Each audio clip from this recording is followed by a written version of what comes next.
हा पुरुषार्थ संतांचा आहे. याच्याकरता देहूतले मालक म्हणतात मी त्यांच्या पायावर नतमस्तक होणं मान्य करतो. इतका मोठा. पुन्हा एकदा ऐका माझ्या मागणं, पुन्हा एकदा. एका मुलीचं लग्न झालं. मला वाटते मुलीचे मुलांचेच लग्न होत असते. बैलाचं होते वर्षाला एकदा, पोळ्याच्या दिवशी बैलाचं एकदा लग्न होत असते बैलाचं. पण मुला मुलींचे लग्न सतत चालू असतात. सतत सतत सतत सतत. बैलाचं एकदाच असतं. आणि एका मुलीचं लग्न झालं. मुलगी 14 वर्षाची होती. आता नाही बरं का, आता कायद्याचं उल्लंघन करायचं नाही. आता 18 वर्षाचा मला वाटतं नियम सांगितला शासनानं. आपण कशाला संविधानाचा अपमान करायचा. आपण कायद्याच्या विरोधात नाही जायचं. आणि एक प्रचलित भाग असतो, त्या भागाच्या विरोधात माणूस पडलेल्या वाटावून चाललं की लोक काही नाव ठेवत नसतात. पण नवीन वाट पाडायची म्हणलं की लोक दगड हानीत असतात.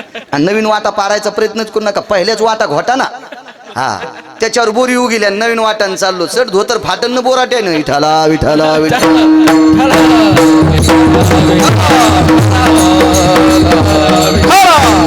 आपल्या जुन्या वाटा सांभाळायचा ना, जुना वाटा सांभाळायच्या. त्या वाट्यावर आपलं चालायचं म्हणजे काही अडचण येत नसती, काही नसती. डुकरं निघल्यावर आणि कोणीकडं निघायचं. एखाद्या आरामखोरानं सांगितलं की तेच करायला सुरुवात केली, दिलं पहिलं सोडून. दम नाही आपल्याला, दम. आपल्या भागातली लोक फुटक्या कानाचे. कोण्या एखाद्या भंगिऱ्यानं सांगावं की निघलीच जात्रा तिकडं. लोहे चिडपट लोक. फुकट नेल्यावर माणसं सकलादी बाबाला जातील. हो, गाड्या पाठवा एखाद्या पुढाऱ्यानं. हा, सैलानी बाबाला पण निघाली. काय झुलं ती माय जाऊन तिथं तू येड्यावानी. हा ठीक आहे, फुकट पंढरपूरला गाडी निघली बस ना. नाही म्हणले सैलानी बाबाला गाड्या आहेत, चला चला. असा येडपटपणा कुठेही नका सुरू कसं जाऊ. विठाला विठाला.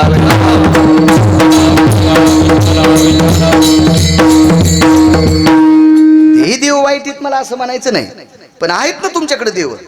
महाराज ज्याच्या इथं अमृत आहे, ज्याच्या इथं वाघीण जणली, वाघीण. आता वाघीण काय माणसाला दूध काढू देत नाही, पण ती काढू देऊ लागली. 2-2 लिटर दूध देऊ लागली. वाघिणीच्या दुधात चपात्या खाणाऱ्यानं शिळी कशाला पाळली. ते म्हणलं बब्याला ऊन लागल्यावर दूध टाकायचं. बोकड्याच घालू बब्याच्या कानात. अरे वाघीण जाणल्यावर कुठे ऊन लागत असतो. गोळ्या संपल्या का तू या येड्या. विठाला विठाला.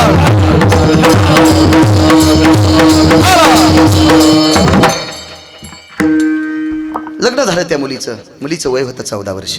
त्याच्यापेक्षा कमी होतं बरं का, पण एक पुरावा मला माहीत झाला म्हणून तेवढा सांगतो. 14 वर्ष वय होतं. त्या मुलीचं लग्न झालं. माझ्या माईंनो ऐका माझ्या माईंनो, सज्जनांनो ऐका. त्या मुलीचा नवरा होता 95 वर्षाचा. मुलीचं वय 14 वर्ष आणि नवरदेवाचं वय 95 वर्ष. पुढची गोष्ट ऐक माऊली. त्या नवरदेव नुसता आंधळा नव्हता, त्याचे डोळे फुटके होते. डोळे फुटके आहेत माऊली, फुटके डोळे आहेत. तर कल्पना करा, अंध व्यक्ती जर नुसता असेल तर डोळे काय इद्रूप दिसत नाहीत. चष्मा लावला तरी ठीक आहे, पण ज्याचे डोळे फुटले का त्याच्या जवळ बसा वाटत नाही. राजभाऊ बसा वाटत नाही. डोळे फुटके होते कारण त्याच्यात काड्या गेलत्या, छिद्र पडलेली होती. सतत त्याच्यात लाल पाणी घाण पाणी त्या डोळ्यातून येत होतं. म्हणजे जवळ सुद्धा कोणी बसत नव्हतं. आणि अशा 95 वर्षाच्या फुटक्या डोळ्याच्या म्हाताऱ्या नवरदेवासोबत 14 वर्षाच्या मुलीचं लग्न झालं. कल्पना करा बरं. 2 मिनिटाकरता तिचा बाप व्हा ना, 2च मिनिटाकरता तिची माय व्हा, 2 मिनिटाकरता तिचा बाप व्हा. तिची परिस्थिती काय असेल कल्पना करा. काय बोरगावकर, किती दुःख असेल. पण ती मुलगी आपल्या मालकासोबत जात असताना रथात बसली. काय शिबिका पालखी रथ असेल त्यावेळेला गाड्या घोड्या नव्हत्या. ती त्या वाहनातनं खाली उतरली आणि आपल्या आईचं दर्शन घेतलं, आपल्या बाबाचं दर्शन घेतलं. दोघं जवळच होते. आणि तिनं आईला आणि बाबाला सांगितलं, बाबा तुम्हाला माहीत आहे काय, आई तुला माहीत आहे. ए दादा आवाज कर कडक कर, चांगलं कर. थोडं राहिलं आता, काय ताण घेतो. हो आई तुला माहिती आहे तुझे जावाई कसे आहेत. अरे तुला नाही बोलली बरं का. आई तुला माहिती आहे तुझे जावाई कसे आहेत. बाई कसे आहेत ग. आई तुझ्या जावयाचे केस काळे पण नाहीत, पांढरे पण नाहीत, केस पिंगट झालेले आहेत. काळे सुद्धा नाहीत, पांढरे पण नाहीत, पिंगट झालेले आहेत. आई तुझ्या जावयाचं वय 100 जवळ गेलेलं आहे. आई तुझ्या जावयाचे डोळे नुसते अंध नाहीत, डोळे फुटलेले आहेत. काय वानवातानं पुरेवानी. उदाहरण क्रमांक 3. तुझ्या जावयाचे डोळे फुटलेले आहेत. महाराज आईला माहीत नव्हतं, पण बापाला माहीत होतं. आपण पोरीला या नवऱ्यासोबत स्वाधीन केले. वडिलांनं सांगितलं, बाई हे तुझं कर्म आहे, तुझं प्रारब्ध आहे, तुझं हे अपघाती लग्न आहे. सोपा शब्द सांगतो, हे तुझ्या जीवनातला मंगलस्थितीतला अपघात आहे. याच्याकरता तुला तो पती प्राप्त झाला आहे. त्या लेकराला घ्या थोडं थापटा, थोडंसं बाजूला घ्या. गरमी होत असेल त्याला, बाजूला घ्या ना, बाजूला घ्या. मी काही म्हणत नाही, उठलं तरी मी काही म्हणत नाही आता, कारण मी पण असा लहानपणी रडतच होतो. हो मलाही जीभ दिलतीत ना रडायला देवानं, विठाला विठाला विठाला. बघ आईनं आपल्या पतीकडे पाहिलं आणि सांगितलं, मालक आपले जावाई खरंच असे येतं. हो 95 वर्षाचं वय, डोळे फुटलेले येतं आणि अत्यंत जर्जर झालेलं शरीर आहे, ते आपल्या मुलीचे मालक येतं. ठीक आहे. वडिलांनं सांगितलं, बाई तरी पण आमच्या दोघांचा तुला शब्द आहे, आम्ही तुला ज्याच्यासोबत लग्न लावून दिले त्याच्यासोबत तुला संसार करावा लागेल,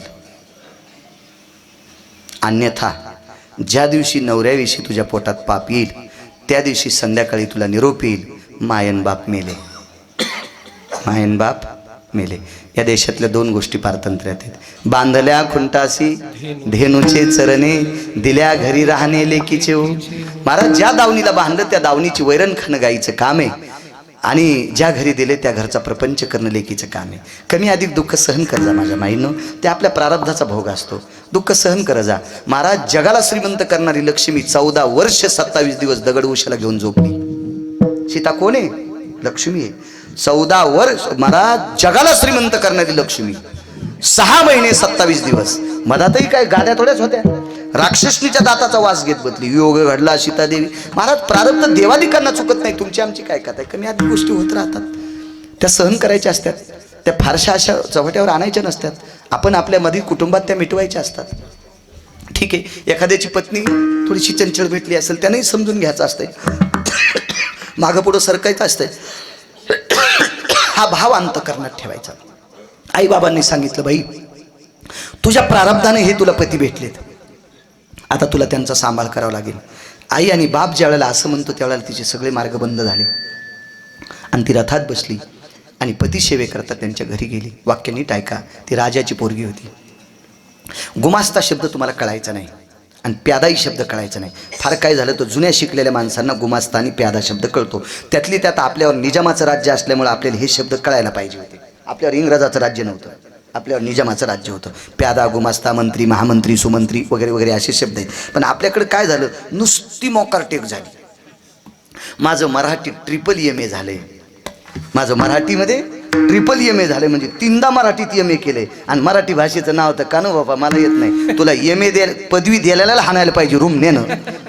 तुला ज्यानं MA पदवी दिली का मराठीमध्ये त्याला रूम नेणं हाणायला पाहिजे होती. किती मोठी शोकांतिका. आपलं पाहत असलं पाहिजे, आपल्या लक्षात असलं पाहिजे.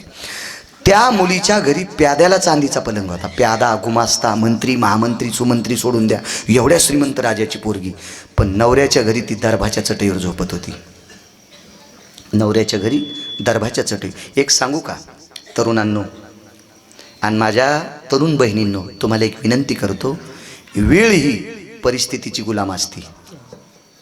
वेळ ही परिस्थितीची गुलाम असती आणि परिस्थितीच्या गुलामगिरीला जो रेटीत नेतो त्याच्यासारखा श्रीमंत जगात कोणी नसतो. लक्षात घ्या, त्याच्यासारखा श्रीमंत जगात कोणी नसतो, कोणी नसतो.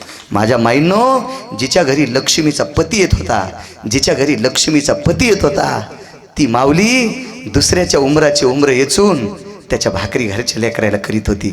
काय असेल जिजाबाईची परिस्थिती माझ्या माईंनो, जिच्या घरी लक्ष्मीचा पती प्रत्यक्ष पांडुरंग परमात्मा 2-2 तास त्यांच्या इथं भोईला बसायचा, मातोड्यात बसायचा आणि त्या तुकोबारायच्या पत्नी दुसऱ्याचे झाडाखालचे उमरं येचून आणायचे, मिठाच्या पाण्यात ते मळायचं आणि त्याचे पानगे गाडग्यावर भाजायचे आणि लेकरायला मिठाचे पानगे उमराचे पानगे खाऊ घालायच्या. वेळ परिस्थितीची गुलामी. ती वेळ गेली की तुम्ही राजा आहात, तुम्ही राणी आहात, इतकं लक्षात ठेवा. वेळेला कधीच कंटाळायचं नाही, कारण ती वेळ प्रत्येकाच्या जीवनात कधी ना कधी येत असती आणि तिला आपण टाळून नेलं, तिला रेटत राहिलं की भगवंत आपल्या जीवनात एक गोडसा प्रकाश पाडत असतो. म्हणून काही गोष्टीला सामोरं जात जा, उदात्तांत करणं सामोरं जात जा, त्याला कंटाळत जात जाऊ नका. ह्या मोठ्या लोकांना ते त्रास झालाय, तुम्ही आम्ही कोण्या झाडाची पालं आहेत. कधी भावना लक्षात घेत जा, विश्वाचा व्याप लक्षात घेत जा. आपण काय अवस्थेत आहेत, काही एकट्या करता ते अनिष्टता नाही, एकट्या करता अनिष्टता नाही, ध्यानात ठेवत जा कधी. आणि ती दरभाच्या चटईवर झोपत होती. महालात झोपणारी मुलगी कुटियामध्ये झोपत होती, पर्णकुटीत झोपत होती. आता पर्णकुट्यानं आश्रम कसे असते आता तुम्ही परिक्रमा केली म्हणून तुम्हाला माहिती आहे. हो, मी 3 दिवस उपरणं भरूच दिलं नाही. मला ती झळझळ राहायची सवय, बायको कपडे चांगले धुती. हो, मी 3 दिवस उपरणं भरूच दिलं नाही. तर 3ऱ्या दिवशी मला एक सोबतचा माणूस म्हणला, त्याच्या 2 परिक्रमा झाल्या. ते म्हणले उद्या तुम्ही शेणावर पण बसणार, आणि तशीच परिस्थिती झाली. मी दंदिशी खाली बसलो, वदाड पडलेलं होतं आणि त्या वदाडानं ते मातोडं उडालेलं, ते सारी लुंगी अशी मागून शेण लागल्याने झाली. ते उपरणं परिस्थिती असते. कारण अशा अवस्थेत राहणारी मुलगी, राजाची कन्या, पण नवऱ्यासोबत त्या अवस्थेत राहत होती. माझ्या माईंनो लक्षात ठेवत जा. एक ऐका गिरगावच्या बाळूचं. तुम्ही महादेवाला किती पाणी घालता, पांडुरंगाला किती मंजुळा वाहता. माझं एक सोपं आहे का, कधी मध्ये आठवड्यात एकदा नवऱ्याच्या पाया पडत जा. ते तुमचा कसा बी असू द्या, तो कसाही असू द्या, आठवड्यात एकदा पाया पडत जा. कारण काय सांगू माझ्या माईंनो, एक न एक दिवस त्या हरामखोराला लाज वाटणारच आहे. एक न एक दिवस त्याला लाज वाटणारच आहे. मी इतक्या चुका करतो तरी माझी बायको माझ्या पाया पडती, महाराज लाज वाटणार आहे. आणि दुसरी एक गोष्ट सांगतो माझ्या माईंनो, ऐका गरीबाचं ऐका. मी काय असं फार अभ्यासू नाही बाळू, फार अभ्यास नाही. तुमचा एक छोटासा बाळू आहे, तुम्ही माझ्या माई म्हणून सांगतोय. कारण नवऱ्यानं जरी नालायकपणा केला ते या देशातल्या आईनं करायचा नाही. कारण नवऱ्यानं केलेल्या नालायकपणाला कंटाळून जर स्त्रीनं देहत्याग केला तर चिमुकल्या वासरायची फजिती होती. हो, तुमच्या पोटी जन्माला आलेल्या मुलीची फजिती होती, तुमच्या पोटी जन्माला आलेल्या बाळाची फजिती होती. म्हणून आई महाराज वैकुंठवासी माधव महाराज मगर सांगायचे. नंतर तर मला पाहण्यात आलं, पण मोठ्यांचं वाक्य मला आवडतंय. माधव महाराज मगर म्हणायचे, कुठं जर मांजरीची चाहूल लागली तर कोंबडी टकटक टकटक करती आणि तिच्या पिलांना जवळ बोलवती आणि सगळे पिलं आपल्या पंखाखाली झाकीती. महाराज हिचं नाव आहे माय, तिचं नाव आहे माय. म्हणून कोंबडी जर महाराज पक्षाच्या योनीत जरी असेल तरी आपल्या पिलांना झाकवते. घरातले सगळे दुःख बाजूला लोटी जा आणि आपल्या पिलांना पांघरून घालत जा. याच्याकरता दुःख सहन करी जा. तुमच्या चपलाला स्पर्श करून विनंती करतोय, विठाला विठाला. आपल्या बापदाद्यांचं नाव करण्यासाठी, आपल्या मायबापाचं, आपल्या कुळाचं नाव करण्यासाठी ती मुलगी दर्भाच्या चटईवर झोपत होती. काय अंगाला टोचत असेल, गुलाबाच्या पाकळ्याला लाजविल इतका तिचा सुंदर चेहरा होता. महाराज अमावस्याच्या रात्री तिच्या दाताच्या पंगती चमकत होत्या, ती इतकी सुंदर होती. चंद्राच्या प्रकाशाला लाजविल इतक्या सुंदर तिच्या दाताच्या पंगती होत्या. तरी पण ती दर्भाच्या चटईवर, दर्भ कळतो ना तुम्हाला, पितराच्या दिवशी आणतो तो दर्भ, त्या दर्भाच्या काड्या तिला टोचायच्या कधी कधी, पण तिने कधीही नाही उल्लेख करायचा. नवऱ्याला दिसतच नव्हतं, ते विचारीन कोण तुला काय टोचतंय म्हणून. बराच काळ गेला आणि एके दिवशी ती सकाळी स्वयंपाक करत होती.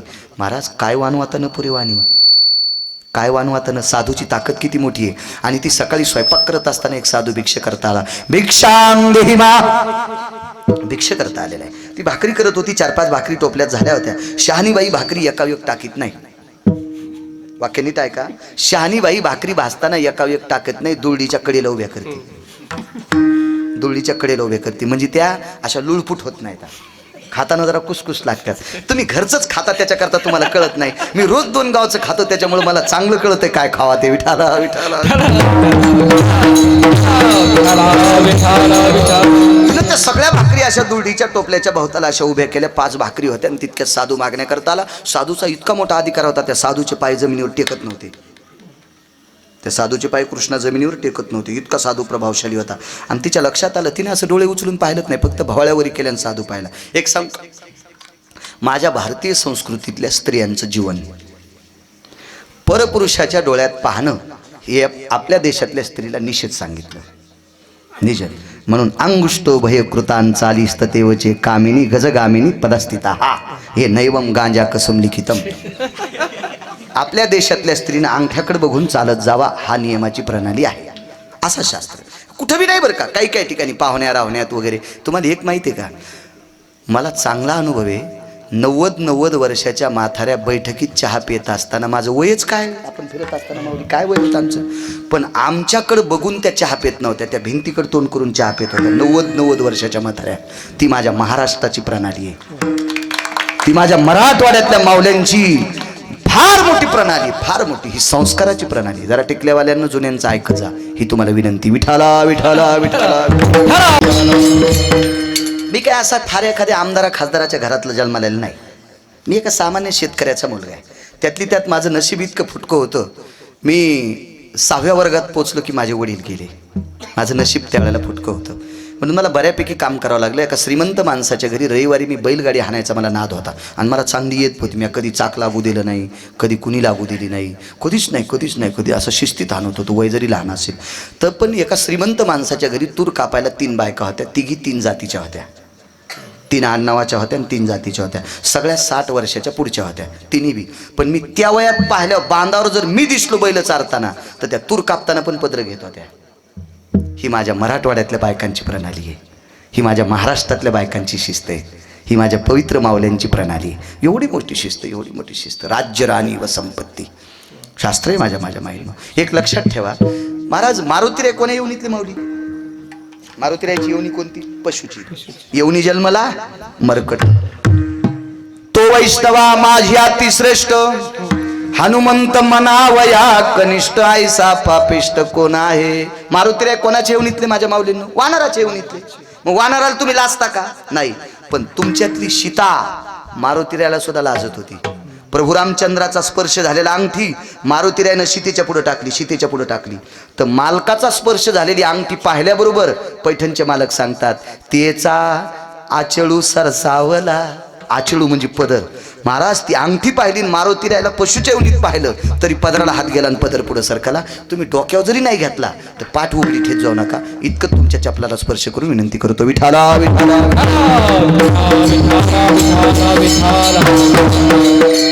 आणि तिनं नुसत्या भोयावरी करून पाहिलं तर साधूचे पावलं जमिनीवर टेकत नसते. तिनं भाकरी एका वेळ टेकल्या, पटकन उठली. तुळशीचा वट्टा होता, त्या वट्ट्यावर वृंदावन होतं, त्याचे 2 पानं तोडले, त्या भाकरीवर टेकले. आपल्या संस्कृतीतला नैवेद्य कुठलीही देवता एकादशी वगळता बरं का, एकादशीच्या व्यतिरिक्त कुठलाही नैवेद्य तुळशीचं पान टेकल्याशिवाय देव स्वीकारित नाही. पिंडाला पण तुळशीचं पान लागतंय. दाव्याला जा कळण तुम्हाला, पिंडाला सुद्धा तुळशीचं पान. याचं कारण असं असतंय माऊली, की या जगातला पैशाच्या पाठीमागं 15 अनर्थ सांगितले.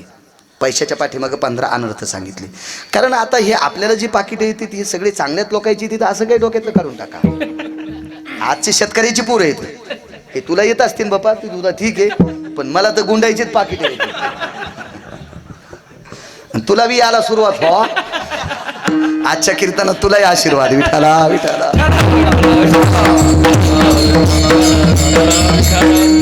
कारण बाजूला जरी सर्कल असतं चूक ऐकू आली नाही म्हणून मला आवडतो. विठाला विठाला.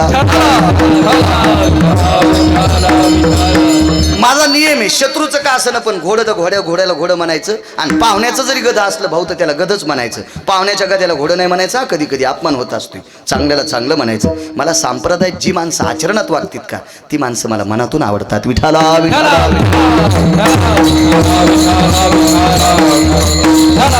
धनाच्या पाठीमागे अनर्थ असतो. एखाद्याचं धन जर खारकर मामा चुकीचं असेल तर त्या चुकीच्या धनानं जर आपण ज्वारी विकत आणली, त्याच्या भाकरी केल्या तर त्या भाकरी तुम्हाला अपाचक ठरतात, पाचक ठरत नाहीत. मग हे शुद्ध होण्यासाठी त्या भाकरी भाजल्याच्या नंतर पहिला नैवेद्य अग्नीला टाकायच्या. जुन्या म्हाताऱ्यांना विचारा, जुन्या म्हाताऱ्याला पहिलं चुलीवर चिपटं भाजलं रुपयावडं की त्या चुलीला अग्नीत टाकायच्या आणि पाण्याचा थेंब. एक बाई उठली म्हणली गॅसवाल्यानं काय करायचं? त्या गॅसवर महाराजाला फूक, महाराजाला बसन गॅस वाढव आणि मग म्हणा बाई कसा जळायला बघा ना. असं आता त्याला काही नियम असते का? आता ते मी काय सांगू. विठाला विठाला.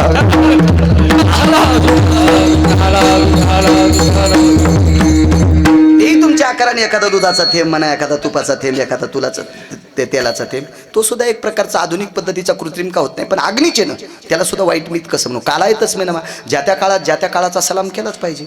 आता पूर्वीच्या काळात बायका माहेराला जायच्या तर मुराळी आला की ते पुढं चालायचं, ही मागं चालायची, एखाद्या झाडाखाली थांबायचे, पाणी प्यायचे, कॅनल दिसला, वढा दिसला, तिथं भाकरी खायचे, जायचे. कोणाला घोडं न्यायला यायचं, कोणाला डमणी यायची, बऱ्या घरी टांगा याचा, काही याचा, सर्वसामान्य. बाळातीन न्यायची झाली, बाळातीन तर रस्त्याच्या पांदीला पावसाळ्यात चिखला असायचे. मग बाजाव बाळातीन 4-4 लोकांना धरायची, दवाखान्यापोस्तूर न्यायची. ही पहिला काळ होता. आता मसरा टेम्पूत चालले. हा आता पाथरी तुम्हाला लय लांब आहे होय, तरी तुम्ही बैल विकायला टेम्पूत नेता का नाही? तुमच्या गावाला तर पाथरी किती जवळ आहे, चलीत नेता का बैल तुम्ही? आणि मग काय ना, काळ बदलला ना महाराज, काळ बदलला. ज्या त्या काळाच्या ज्या त्या गोष्टीला सलाम केला पाहिजे. आता गॅस आला, गॅसच्या विरोधात कशाला जाता? विठाला विठाला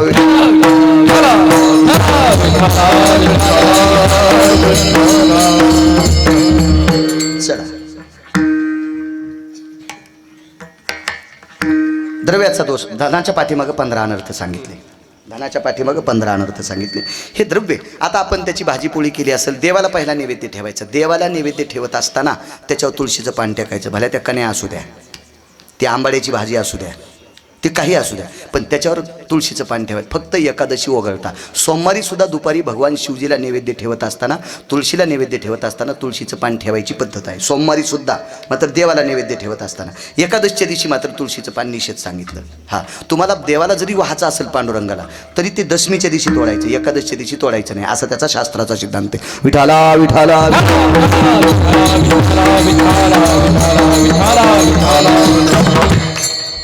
आणि मग काय हुशार माऊली असेल, राजाची पोरगी महाराज, सोन्याच्या पलंगावर झोपणारी, आणि तिनं तुळशीचं पान तोडलं आणि त्या भाकरीवर टेकलं, आणि त्या भाकरी साधूच्या झोळीत टाकल्या. त्या साधूचं नाव आहे अश्विनी कुमार. तुम्ही अलीकडच्या तटाला परिक्रमा केली ना, तर अलीकडच्या तटाला गोरा कॉलनी संपल्याच्या नंतर, बद्रिका आश्रम संपल्याच्या नंतर पुढे एक आश्रम लागतो. तो आश्रम आहे दधीचीचा. ज्या दधीचीनं स्वतःच्या हाडाचं हे केलं, वज्र केलं दधीचीनं, आणि इंद्राच्या हातात देऊन एक नालायक व्यक्ती मारला. त्या दधीचीचा आश्रम तिथंच आहे. आता नाव सांगितलं, अश्विनी कुमारांचा आश्रम तोच, आणि सनत कुमारांचा आश्रम सुद्धा तोच. या तिन्ही लोकांनी तिथं नर्मदेच्या तीरावर तपश्चर्या केली. मी मगाशी माऊलीला सांगत होतो, पुराणात वाचित असताना तिकडं काय गेल्यावर ज्या वेळेला पाहिलं ना, त्यावेळेला वाटत होतं लोक किती विद्वान असतील हो, यांनी पुराणात लिहिले. आणि आपल्याला न पाहायला जाता घरी वाचवायला भेटते, किती मोठी. पाहायला गेल्यावर तो पुरावा वेगळा, पण घरी वाचवायला भेटत होतं ना गोष्टी. साहेब, किती मोठा सिद्धांत आहे आपल्या संत लोकांचा. काय होतं त्यावेळेला, काही सुविधा होत्या का, काय होत्या, पण एवढी मोठी आपल्यासाठी संपत्ती कमवून ठेवली या लोकांनी. आपण किती नशीबवान आहोत. चला, अश्विनी कुमार घरी आले. अश्विनी कुमार हे देवांचे वैद्य आहेत.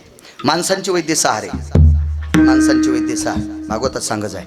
माणसाचे वैद्य 6, त्याच्यापैकी 1 नंबरचा वैद्य धन्वंतरी, 2 नंबरचा वैद्य सुषेण, आणि 4 तुला बैठकीत गेल्यावर सांगतो. कारण यायला आताच सगळे सांगू तर सगळ्या गोळ्या एकखट्या घेतल्यावर रिॲक्शन येत असते. विठाला विठाला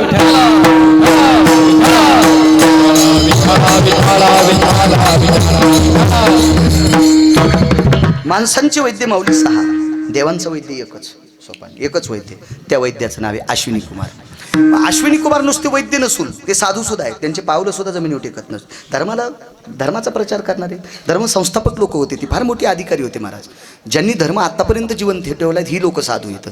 आणि मग ते तिथं भिक्षा मागण्याकरता आले. त्यांच्या झोळीत ती 5 भाकरीची भिक्षा टाकली, तुळशीचं पान ठेवलं. काय त्यांना आदर वाटला, आणि त्यांच्या लक्षात घेतलं पायात जोडवेत, गळ्यात मंगळसूत्र आहे, कपाळाला कुंकू आहे. बाबा, हा विचारला प्रश्न आहे कोणाच्या नावाचे, बोट केलं. या पर्णकुटीत या कपाळाचे मालक साधना करतात. दार लोटल्याबरोबर पाहिलं तर अश्विनी कुमारांचे शिष्य होते. त्यांचं नाव होतं चेवन. त्यांचं नाव होतं चेवन. चेवन नाव होतं चेवन. डोळे फुटलेले इथं. बाळ म्हणल्याबरोबर आपल्या गुरुजींचा शब्द ऐकला. फार दिवसाच्या नंतर, सहज शब्द सांगतो, 40 वर्ष, मला काही पक्क माहीत नाही पण असं बोलतो.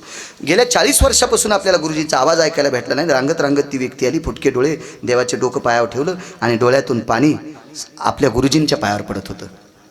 पूजा केली गुरुजींची. आनंद वाटला. गुरुजी, गेल्या 40-45 वर्षापासून तुम्ही आज मला भेटलात. माझं आज जीवन धन्य झालं. थोडा वेळ बसले आणि सहज विचारलं, चवन, बाहेरची कोण आहे? माझी अर्धांगिनी आहे. माझी अर्धांगिनी. बायकोला चांगलं बोलायचं शिका. बायकोला चांगलं बोलायचं शिका. या बा, तुम्ही नालायकपणा केल्यामुळे ती तुमच्याकडे आलेली आहे.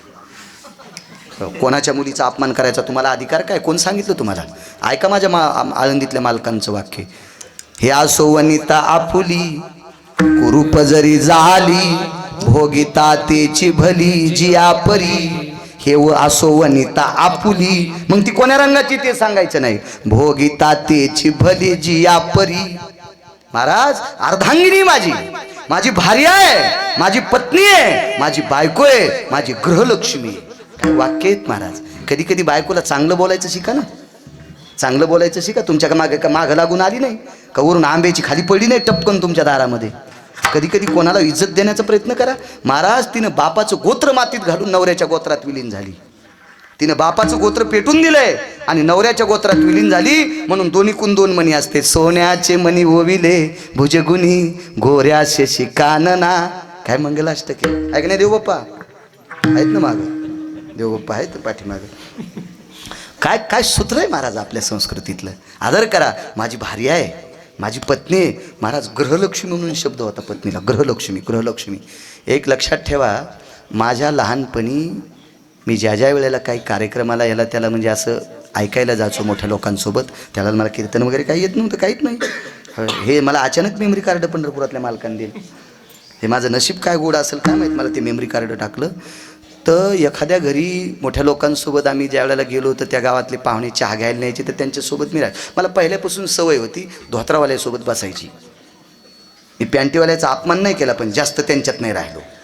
आमच्या गावात तर बक्षीस होतं, बाळू महाराज पोरायत बसलेला दाखवायचं आणि त्यावेळेला 5,000 बक्षीस होतं.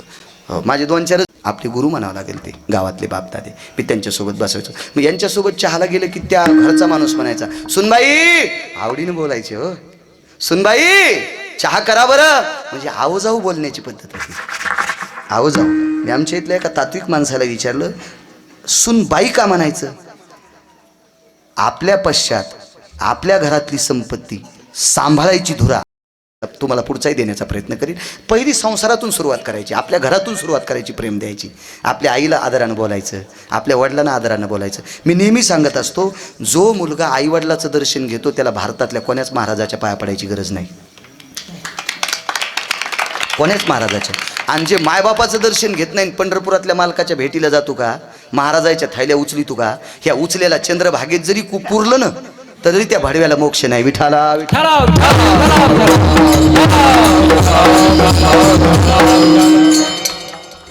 महाराज एक भागवतातला पुरावा आहे माऊली, किती मोठा सिद्धांत आहे. माझ्या बाजूला मारुतीरायाचं मंदिर आहे, माऊलीला स्वपनला माहिती आहे, जे कोणी आलं असेल त्यांनाही माहिती आहे. मी शोधला राहिला आल्याच्यानंतर खेटून भिंतीला भिंत मारुतीरायाचं मंदिर आहे. पण कधी कधी गडबडीत माझ्या या बाळूलाही माहीत असेल, माझ्या चालकाला, दर्शन तर मारुतीरायाचं मी कधीच चुकत नाही, कधीच नाही. पण खारकर मामा एखाद्या वेळेस जर गडबड असली ना तर गाडीत बसतो. लांब झाले, अंतर झाले, धोतर नेसायला भाऊ वेळ झाला, मी गडबडीत गाडीत बसतो. पण जीवनात एक बी दिवस असा झाला नाही, माझी माय झोपीत जरी असेल तर झोपीत पण अंथरुणात तिचे पाय पाहिल्याशिवाय गाडीत बसत नाही. म्हणून मी कालच्या अपघातात वाचला असेल तर माझ्या माईचा आशीर्वाद आहे. एक भागवतातला पुरावा आहे माऊली, भागवतातला पुरावा आहे. 18 दिवसाचं युद्ध झालं. आपल्या घरातल्या लोकांची इज्जत करत जातं तरुणांनो. कुठे गेलाय तो आपला तो गजू भाऊ? आहेत ना इथेच आहेत ना. हे तुम्हा सगळ्यांना सांगतो, तुम्ही फारसा आमच्या लोकांच्या पाया पडण्यापेक्षा तुमच्या मायबापाच्या पाया पडा. तुम्हाला किरगावच्या पाळूची शपथ आहे, तुम्हाला जीवनात कधीच कमी पडणार नाही. ऐका, 18 दिवसाचं युद्ध चालू होतं. 18 दिवसाचं मी सांगतो संतांचा पुरावा पुन्हा. 18 दिवसाचं युद्ध चालू होतं. भीमदादानं गदा उचलायची, भीमा आपली याच्यावर दुर्योधनावर जोडायची. आयुष्यात गदा अशी कर कर कर कर कर कर फिरत होती, त्याला ढग हालत होते बरं का. आपामपती भय व्याप्ती निरायाम. समुद्राचं पाणी उसळत होतं, पाणी खेडूळकर पाणी उसळायचं, इतकी कथा फिरायची. ढगा अशी फिर फिर फिर फिर फिर फिर फिरायची, इतकं ते आकाश हालायचं, इतकी त्या कधीची पावर होती. आणि देवानं म्हणायचं थांबा. भीम नाराज व्हायचा आणि संध्याकाळी म्हणायचे, देवा मी आज दुर्योधनाला मारित होतो, तुम्ही मारू दिलं नाही. ऐका भीमदादा, ऐका माझं, ऐका माझं, ऐका माझं, ऐका माझं. आणि एके दिवशी भीमाच्या हातात गदा नाही, गदा रथात टेकलेली आणि भीम दुसरीकडे तुनीर धरलेला आहे. आणि तेवढ्या अवकाशात भगवंतानं तिकून खुलीलं, दादा गदा हाना. आणि सहज गदा 2-3 बोटानं धरली, फेकल्याबरोबर दुर्योधन मेला. संध्याकाळी विषय झाला, तेव्हा आज जर दुर्योधन मेला नसता तर माझ्या गदा युद्धेमध्ये माझ्या गुरुजींनी मला नाव ठेवलं असतं. म्हणलं असते, तू नालायक आहेस, तू वेडपट आहेस, तुला कळत नाही, तुला तुझी विद्या सांभाळायची अक्कल नाही. माझ्या गुरुजींनी मला नाव ठेवलं असतं. समाजामध्ये चंद्र सूर्य येतोपर्यंत माझी इज्जत गेली असती. पण माझं नशीब चांगलं होतं, दुर्योधन मेला. नाही तर गदेला मी नेम धरला नव्हता, गदा फिरली नव्हती, गदेला आवेश दिला नाही तरी दुर्योधन. ऐका ना, ऐका भीमदादा, तुम्ही आवेश देऊन गदा फेकली असती तरी दुर्योधन मरत नव्हता. मग आज कसं काय मेलाय? आज दुर्योधनानं चूक केली ती, ते येता येता मायबापाचं दर्शन घेऊन आला नव्हता. येता येता मायबापाचं दर्शन घेऊन आला नव्हता. 17 दिवस दुर्योधनानं आपल्या आईचं वडिलाचं दर्शन घेतलं, म्हणून जगातली कुठलीही शक्ती दुर्योधनाला मारत नव्हती. आई वडिलाच्या आशीर्वादाचं कवच त्याच्या बाजूला फिरत होतं. आणि एकच दिवस दुर्योधनानं चूक केली, आईचं वडिलाचं दर्शन घेतलं नाही, युद्धात गेला. त्या दिवशी मांडी फुटून मेला. राजे हो रे गजू, इतके मायबाप मोठे असतात, इतके मायबाप मोठे असतात. आपल्या मायबापासारखा देव जगात कुठला नाही, जगात कुठला नाही. महाराज, कोण्या क्षेत्रात जर तुम्हाला मोठं व्हायचं असेल ना तर आपल्या पूर्वजांचा आशीर्वाद घेत जा. तुम्हाला दगडा वापटील मरण नाही. विठाला विठाला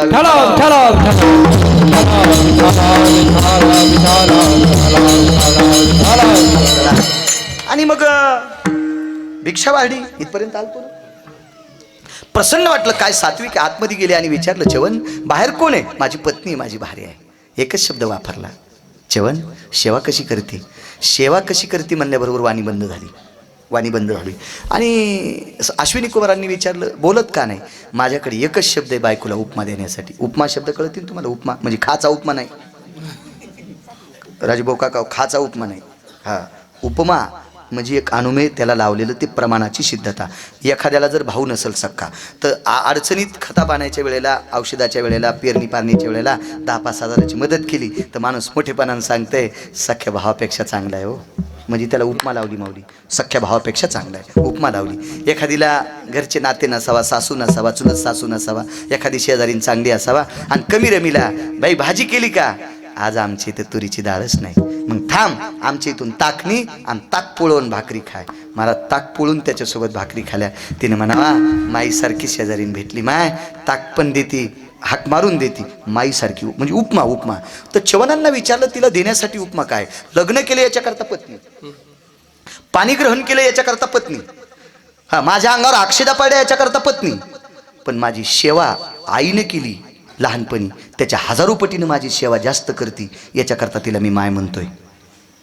महाराज, नवऱ्याच्या तोंडातून बायकोसाठी माय शब्द, काय सामान्य ताकद आहे महाराज, काय मोठा पुरुषार्थ असेल, काय सेवा केली असेल. म्हणून माझ्या माईंनो, आठवड्यात एकदा तरी नवऱ्याच्या पाया पडत जा. ऐका नाही येड्या बाळ्याचं, काय होईल तुमचं जर काही नुकसान झालं ना, तर मला तुमच्या गावातल्या कोण्या एका पोराच्या हाती मला फोन करा, मी तितकं तुमचं भरून देईन. जर नवऱ्याच्या पाया पड्यावर तुमचं नुकसान झालं तर मी तितकं भरून, गळ्याची शपथ, माझ्या संसाराची शपथ मी भरून देईल. पण जर तुमचं नुकसान झालं तर इमानदारीने सांगा, नवऱ्याच्या पाया पड्यावर, मी नवऱ्याच्या पाया पड्यामुळेच माझ्या डोसक्यावर भिताड पडलं, नवऱ्याच्या पाया पड्यामुळेच माझ्या अंगावर बाभळ पडली, नवऱ्याच्या पाया पड्यामुळेच मंडप माझ्या अंगावर पडला, असं काही नुकसान झालं असेल तर मला सांगा ना तुम्ही. विठाला विठाला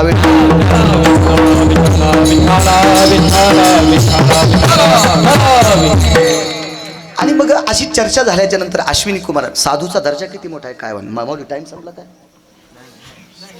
अरे संच आहे ना, खरं बोल ना तू. किती? बरं हाय. तेव्हा संचयमुळेच माणसं पडत असते का, हे ध्यानात ठेवा. हो, एक जण म्हणला मला त्या गावानं मतदान केलं नाही, त्या गावाला सांगू नको तू या संचे जीपमध्ये तू या बसले प्रचार दुसऱ्याचा केलाय. हो, त्याच्यामुळे संचित घातक असते. तुम्ही काय टाइम मला खरा सांगा. विठाला विठाला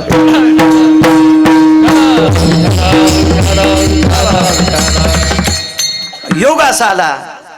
चवनांना, अश्विनी कुमारांनी चवनांना विचारलं, चवन मी तुझ्यावर प्रसन्न झालो, काय देऊ? काय नाही म्हणले, एकच द्या. मी 40 वर्षापासून तुमचे पाय पाहिले नाही, आणि पाय पाहण्यासाठी मला डोळे नाहीत, तुमचे पाय पाहूस तर मला डोळे देऊन टाका. एक छोटं सांगतो. जर आपल्या जीवनामध्ये तरुण पत्नी भेटली असली ना, आपण म्हातारे असतो जर, आणि आपल्याला डोळे नसते तर आपण देवाला काय म्हणलं असतं, महाराज आम्हाला डोळे द्या, मला बायको पाहायची, मला बायको पाहायची. महाराज, चवनांचा पुरुषार्थ किती आहे, मला फक्त तुमचे पाय पाहायचे, आणि पाय पाहूस तरी एका मिनिटापुरती डोळे द्या आणि मला आंधळ करा. 1 2 3 4 14 6 वनस्पती एकत्रित केल्या, नावं घरी गेल्यावर पाहू आपण. या सगळ्या वनस्पती एकत्रित कुठल्या, त्याचं पाणी काढलं, त्याच्यामध्ये कापसाचे बोळे बुडवले, आणि दोन्ही बोळे ह्या माथाऱ्या फुटक्या डोळ्यावर ठेवल्याबरोबर डोळ्याचं पापण लवस तर हरणासारखे डोळे चवनांना आले. प्रसन्नपणाने गुरुजींचे पाय पाहिले, आणि पाय पाहिल्याच्यानंतर डोळे बंद केले. बंद कशा करता केले? आता मला जग पाहायचं नाही, मला आंधळ करा. पण अश्विनी कुमारानं सांगितलं, मी दिलेले डोळे मेल्यावर जळत आहेत, मी दिलेले डोळे मेल्यावर जळतात, आता ते अंध होणार नाहीत, हे डोळे तुला कायमस्वरूपी राहतील. शिष्य आरोतुर ते बोलायचं बरं का, मी नाही, कारण चवनांना आरोतुर बोलायची माझी काय परिस्थिती. आणि मग विचारलं, चवन खरंच आईसारखी सेवा करते? हो. मग चवन एक लक्षात घे, डोळे नव्हते तुला, फुटके होते, आता डोळे आले, पण तू 100 ओलांडलेला नवरदेव आहेस, आणि ती 14-15 वर्षाची तरुण मुलगी, तुमच्या संसारात किती तफावत रे? हे कसं शक्य आहे? मला बरं वाटेना.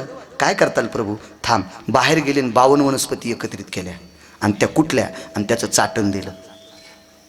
100 वर्षाच्या नवरदेवानं चाटण चाटल्याबरोबर 22.5 वर्षाचा नवरदेव झाला. त्याला म्हणते च्यवनप्राश.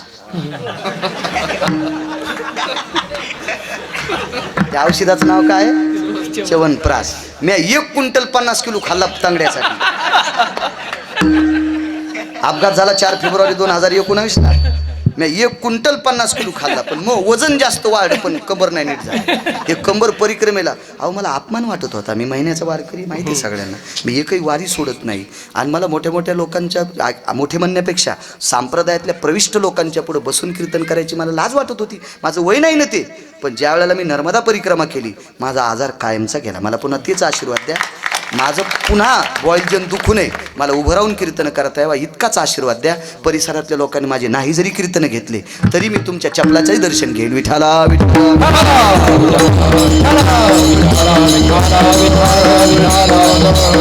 आणि 52 वनस्पती एकत्रित केल्या आणि 100 वर्षाचं म्हातारं 22.5 वर्षाचं केलं.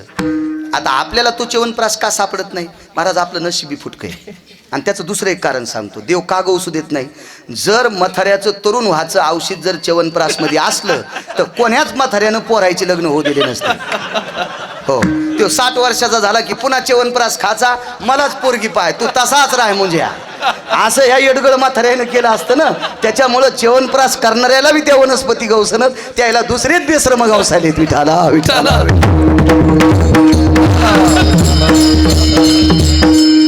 ऐका आता पुढचं वाक्य माझ्या माईंनो, आता ऐका. आता इथं थोडासा ट्रेस द्या, हा इथं वजन द्या, जरा कान उघडे ठेवून ऐका.